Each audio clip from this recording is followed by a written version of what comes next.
Hello and welcome back to my channel. For those of you that are new here, my name is Tania and I'm a second-year nurse practitioner student living and going to school in Ontario, Canada. For today's video, I thought I would review how to prescribe as a nurse practitioner in Ontario.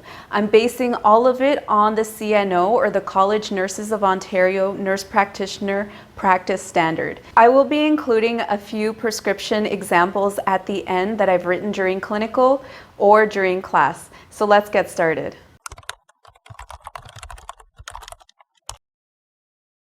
As I mentioned before, all of the information I'm pulling is from the CNO, or the College Nurses of Ontario. So the CNO requires 8 elements to be in all prescriptions that nurse practitioners write. The first one being patient information. So the patient's name, the patient's address. Date of birth, you don't have to include, but there are some conditions where you do have to include it. But it's not necessary in all prescriptions. The date of prescribing needs to also be there, and the drug information. So this is obviously the drug's name, the dose, the formulation. So either it could be tablet, suspension, or capsule, the frequency, the duration, and of course the route. How are you going to take the medication? The directions of use, or the instructions of how to take the drug, is usually written right below. And I'll show you an example of that in a few minutes. The next couple of components are the amount to be dispensed, or also known as the mite, and the repeats or refills. One thing to note when it comes to repeats and refills is to avoid putting the number 0. Instead of doing that, actually write out the number, so Z-E-R-O, or you can also put none if there's no refills to be given. This is just to avoid tampering with the prescription. At the bottom of the prescription, I would write my name, signature, designation, and my ID number. So that would look like Tania, my last name, my signature, and my designation, which would be NP-PHC, which stands for Nurse Practitioner Primary Healthcare, and then my 6-digit identification number as a nurse practitioner. Another important thing to note is that the patient ID, or the OHIP number as it's called in Ontario, is not required except when prescribing for controlled substances such as narcotics. General instructions such as refrigerate or shake before using are usually provided by the pharmacist and not required to write on the prescription. Some important things to know about prescribing as an NP in Ontario is that NPs can prescribe all drugs except for 3. The first one is opium, second coca leaves or cocaine, and the third one is anabolic steroids except for testosterone. So those are the 3 that NPs cannot prescribe in Ontario. Moving on to the examples, I'll start out with an easy one that I've done in clinical many times. So we start with the name of the patient, the address, and the date the drug is being prescribed. The drug in this case that I'm pretending to prescribe is rabeprazole. It's a PPI normally prescribed to protect the stomach against stomach ulcers. In this case, I'm prescribing rabeprazole 20 milligrams tablet form. The instructions that I include for the patient is take 1 tablet, in brackets 20 milligrams, every morning before breakfast. I also included 3 refills, so the patient can go back and get refills when their 30 tablet supply is done. At the bottom, I included my fake name, my signature, designation, and my ID number. Let's move on to another slightly more complicated case. So let's say a child presents to our clinic and has otitis media, an ear infection, and needs antibiotics. For this, you need to know the child's weight. Let's say the child weighs 22 kilos. So based on the anti-infective guidelines on page 19, that I'll open up, the first line medication is amoxicillin.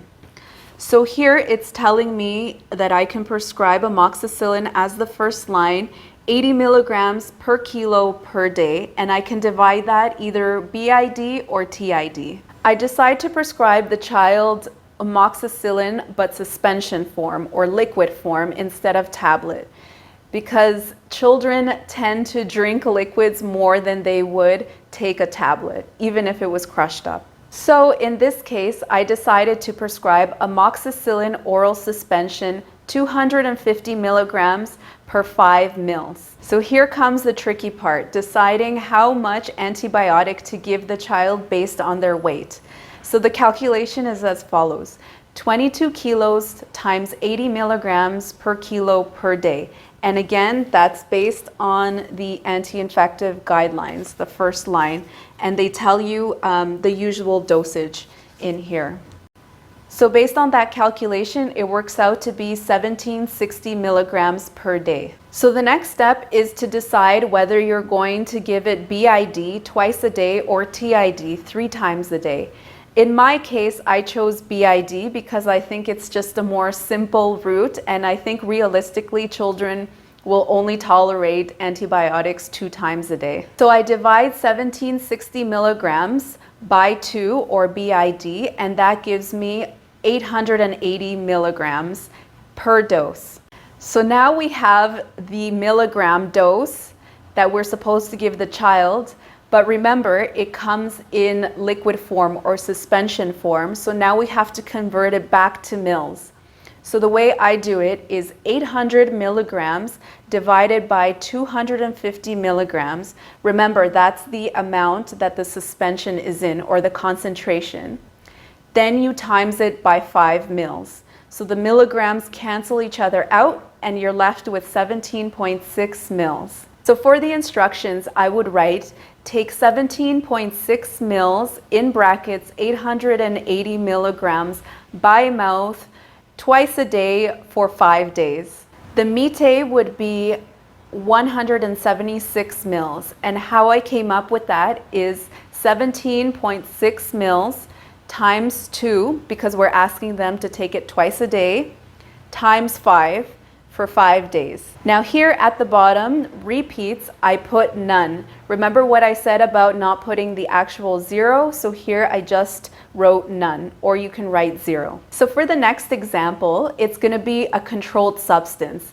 In this case, I'm prescribing hydromorphone dilaudid 1 milligram tablet. For controlled substances, such as narcotics in this case, you are required, or the NP is required, to write the OHIP number, or the patient ID number. The instructions would be take 1 tablet orally every 6 hours as needed for pain. In this case, I decide to give the patient a supply for 9 days. So the mite would be 36 tablets.